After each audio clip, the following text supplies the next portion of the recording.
Don't ever come back. I'll put all your belongings outside. Starting from today, we're separated. My name is Karen. I'm a full-time employee in my 30s, a childless housewife living with my younger husband. I mostly go into the office, but occasionally work from home. Once, I returned home after about a month-long business trip abroad. I was planning to go home after stopping by my office. That day, there was a hurricane, so the trains were stopped. Even local trains were running but with significant delays, and some lines were completely out of service. I had no choice but to spend the night at the office, and I could only get home the next day. To my surprise, my mother-in-law was in my room. My room also serves as my office and has a lot of important items I use for work. Moreover, my mill hadn't just come to visit.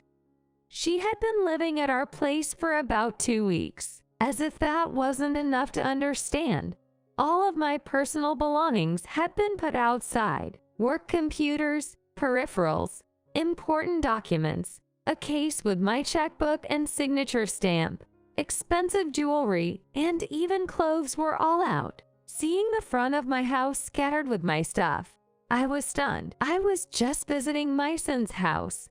I intended to leave yesterday before you came back, but the hurricane made it impossible. I learned from my mill that some of my computers and jewelry had been stolen. It's unforgivable to put my stuff outside in the first place.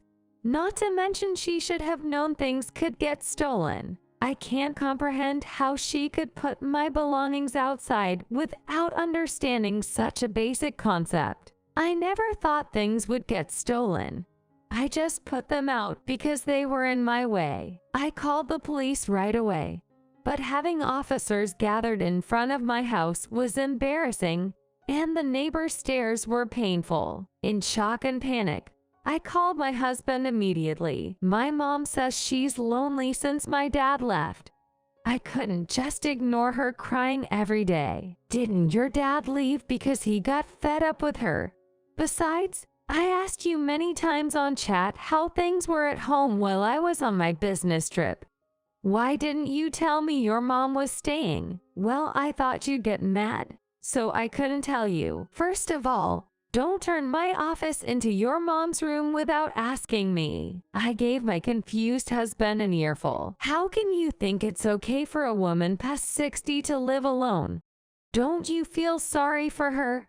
You're cold, Karen. My own mom is past 60 and lives alone, you know. If anyone thinks my mill is pitiable, I'd like to meet them. I was beyond words. Does she not like our house? She freeloads and even meddles, changing this and that. I'm so angry it's driving me crazy. My husband seems to care that I'm angry. But then he said, I've always wanted you to get along with my mom. I thought this might be a good opportunity, making no sense at all. I didn't have a bad impression of my mill before we got married. It's partly my fault for not seeing through her, but I never thought she'd be this insane. I'm just at a loss. After explaining the situation to the police, even they looked at me in disbelief. The officer was lecturing my mill, but she didn't seem to understand why she was being scolded, making the conversation pointless. As I was putting my stuff back inside the house, a piece of paper fell out from my work documents. What is this? Upon closer look, it was a divorce paper. Of course, I hadn't prepared anything like that. I haven't even been married for a year. Hey, I didn't prepare this, you know. Just then, my husband appeared, and I immediately asked him about it. I have no idea about that either, my husband claimed,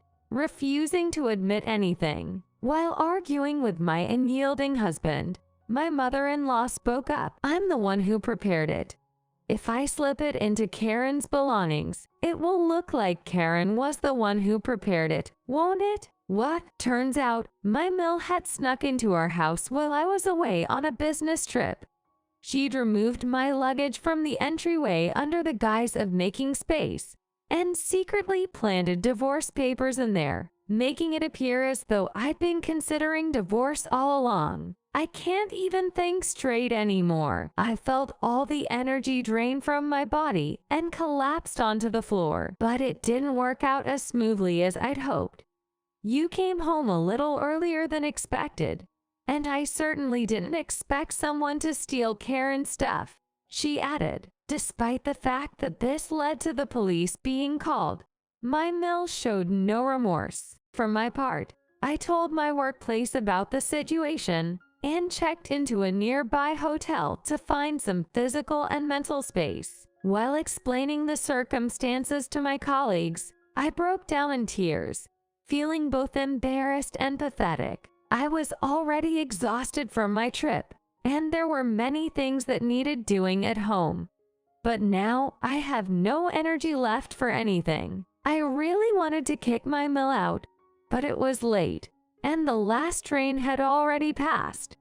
Plus, I didn't want to breathe the same air as my husband, so I didn't have much choice. Frustrated and unable to sleep, I returned home the next day. Police matters were still pending, and I couldn't send my mill away, so staying at the hotel was my only option.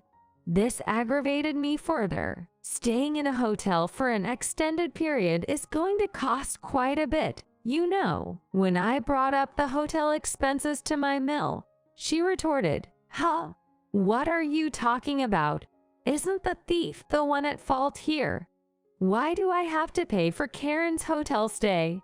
She was totally unyielding, and there was no getting through to her. Meanwhile, my husband conveniently escaped to work. I tried to get in touch with him through text and calls, but he ignores any kind of conflict. None of this would have happened if my husband hadn't let my mill into the house in the first place. As I was packing to go back to the hotel, my mill sniped, "Oh, Karen, another business trip. You really don't care for my son, do you?" Holding back the urge to slap her, I retorted, "I don't need life advice from someone who couldn't even take care of her own husband. Maybe sort yourself out first," and drag my suitcase toward the hotel. I'm genuinely lost about what to do next. Rent and living expenses are split 50-50 with my husband. Since I was the original tenant of the apartment, I'm technically the landlord. Although my mill orchestrated this, my husband, who allowed it to happen and didn't side with me, is equally at fault. And that's devastating. While the divorce papers were prepared by my mill, I now find myself wanting to sign and submit them. In that sense, my mill scheme has played out as she'd planned. It's frustrating, but after all of this, I just can't imagine continuing my married life with my husband. Not even a year into marriage, and we're already talking about divorce. I knew my father-in-law's contact info, so I reached out to him. Despite being far away, he said he'd come right over. My mill had worn out her welcome with him and moved out, but my in-laws aren't officially divorced yet. Before long, my Phil arrived at our place. As soon as he got here, he took my mill away, and I was left standing there in disbelief. I'll reach out to you later. For today, let's just take a break. I'm really sorry for putting you through this ordeal, my Phil said, and took my mill away with him. Before they left, I overheard him on the phone with my husband, saying, "Listen, I'm taking Mom home, so you better get back from work right away. This is your problem too. Don't pretend you don't know." It's funny how he picks up calls from his dad but ignores mine. I muttered to myself. No one heard my murmur, and nothing has been resolved yet. But I need to talk to my husband anyway. I'm leaning strongly towards divorce, but it's like my mind hasn't caught up yet. I never thought it would come to this, so I'm really confused. Then I spoke with my husband, who came back from work after receiving the call from his dad. It turns out he had given permission for his mother to move in without giving any thought to how I'd feel. "Karen, I always thought you'd forgive anything in the end, so I assumed you'd be okay with this too. I didn't think you'd be this mad. And I certainly didn't think Mom would toss your belongings outside, let alone that they'd get stolen. I'm really sorry." He apologized. I had been keeping my cool until my husband went on. "I couldn't just ignore Mom when she's calling every day, crying. You wouldn't be able to ignore your own mom if she did the same, would you? I thought she'd get used to it eventually, and that you'd forgive her like you always do. That was the last straw for me. Do you think just because she's lonely and crying, she gets a free pass for everything? First off, if your dad left, it's probably because your Mill did something. My mom wouldn't behave like that. Besides, you chose to let your mom into our home in the first place, didn't you? For Mom is certainly to blame, but you're at fault for inviting her in.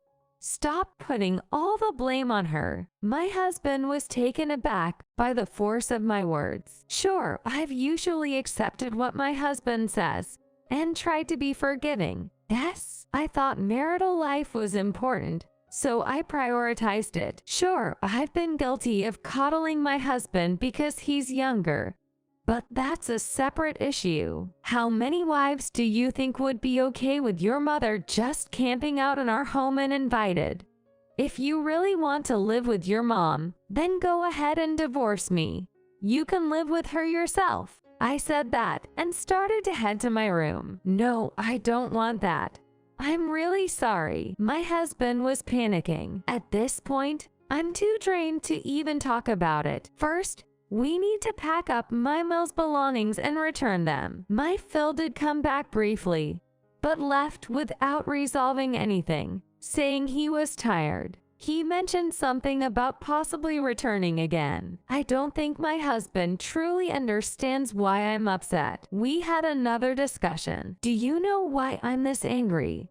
Or are you just apologizing because you think you have to? I messed up. So do you know what to do now? Don't do anything behind Karen's back. Can you keep that promise long term? I was willing to help your mom in times of need, but after this, I can't imagine doing so. What about when she gets older and can't take care of herself? I can't cohabit with someone who lacks common sense. My mom has strong opinions, but she's got good qualities too. And I am an only child. Well, I'm an only child too, you know, whatever it takes. I don't want a divorce. Our conversation went nowhere. He seems to think I'm mad just for the sake of being mad. We discussed various things, but my husband insisted, ultimately, I have to take care of my mother. You don't have to worry about her, Karen. I get the whole only son has to take care of his parents thing, but living with that insufferable woman is a no-go for me. To be honest, I've never seen my mom say anything bad to you, so I don't get what you're so upset about. When it's just us two, my Mill shows her true colors. This was our first real argument. My husband left for work early, sensing the tension, so he probably doesn't know the whole story. My husband can't seem to believe my Mill would say anything horrible to me. He said he couldn't accept divorcing like this. Okay, let's have her come over, and you can eavesdrop to hear how she really acts, I suggested, though I was reluctant to invite her. This will probably be the last time I complain to my Mill. I called her over, and she practically flew into the house. Then she barged into my room. Did you decide to divorce? Good riddance, Karen. I'll throw your stuff outside. She began moving my belongings outside. She must really want us to get divorced. I was even considering applying for an overseas assignment with my husband to escape to a place where my Mill can't follow. But that seems challenging. My husband apologized for acting without my consent. Unlike you, she shot back. He listens to me, that's what matters. All you have to do is support me financially. I expect to be paid back for raising him. My Mill, who had divorced my Phil, seemed quite anxious about being alone. She started to rant. Who's going to take care of me for the rest of my life? Hearing this, my husband came out, almost in tears, and argued with her. After watching for a while, I said, "This doesn't concern me. Can you take it somewhere else? This is my room," and kicked both of them out. I simply said, "I'll be moving out from today," and closed the door. That was all I could handle. I want to leave as soon as possible. I'll consult a lawyer tomorrow. My mill was still rambling on, but I just couldn't take it anymore. She's not someone who should have parental authority. I feel sorry for my husband for being raised by such a woman. I don't know the exact reasons for my in-law's separation, but they've apparently been living separately for a long time. My mill is probably yelling because the conversation didn't go the way she wanted. I consulted with a lawyer. After explaining everything that's happened so far, the lawyer said that while our divorce and my in-law's divorce are separate matters, my husband is undoubtedly confused due to the numerous issues piling up, and he needs emotional support. I got a call from my husband. "Sorry about yesterday. I've been fighting with my mom since then. She's been saying all kinds of things about you, Karen. Even though I didn't know, I'm really sorry. I couldn't protect you even when you were being talked about like that. I wouldn't blame you if you're mad and considering separation or divorce. My dad is talking to my mom right now, and I'm at my parents' house. I'll contact you when I come to pick up my stuff." That's what he said. There was more, but that was the gist of it. He sounded exhausted, and it seemed like he couldn't say much more. Until now, there were no issues when it was just the two of us. I hadn't been worried before, but he's been unusually down lately. Given that both he and his parents are going through a divorce, it's understandable that he's emotionally drained. Knowing that the reason for the divorce involves his parents, particularly his mother trying to leverage him, adds to his emotional toll. I've reached my limit. The thought of having to deal with that monstrous mill forever if I stay with him makes me consider divorce as the only option. I haven't completely fallen out of love with my husband, but honestly, I never want to deal with my mill again, unless my husband says, "I'll cut ties with my mom." So please reconsider the divorce. I find it hard to continue this relationship. Since then, I've received no contact from my mill, and my husband has been tiptoeing around my mood every day. I used to advise friends going through divorce to stay calm, but now that I'm in the situation, I realize it's easier said than done. I was referred to the lawyer by a friend and plan to meet them soon. As for separation, it looks like I'll be the one moving out because my husband shows no intention of leaving. Despite his aversion to divorce, he agreed to separate without any fuss. I have no idea what he's thinking. Either way, it's quicker if I move out. My mill still shows no sign of apologizing for her intrusion or for taking my belongings outside, which got stolen. She probably thinks, you as my daughter-in-law have no right to talk back. As for lingering feelings for my husband, I honestly don't know. I do think some emotional attachment remains. Things have changed dramatically in the last few days. Amidst all the chaos, it seems like my in-law's divorce is finally settled. My husband lowered his head and said, "Now that my parents are officially divorced, I'll completely cut ties with my mom. So I want to start over with you, Karen. I do want to support my husband as he struggles with cutting ties with his mother. So we've decided to continue our marriage. We also decided to move to a different apartment. I have a decent relationship with my father-in-law, and now that we can keep a real distance from my mill, I finally feel like we can be happy moving forward."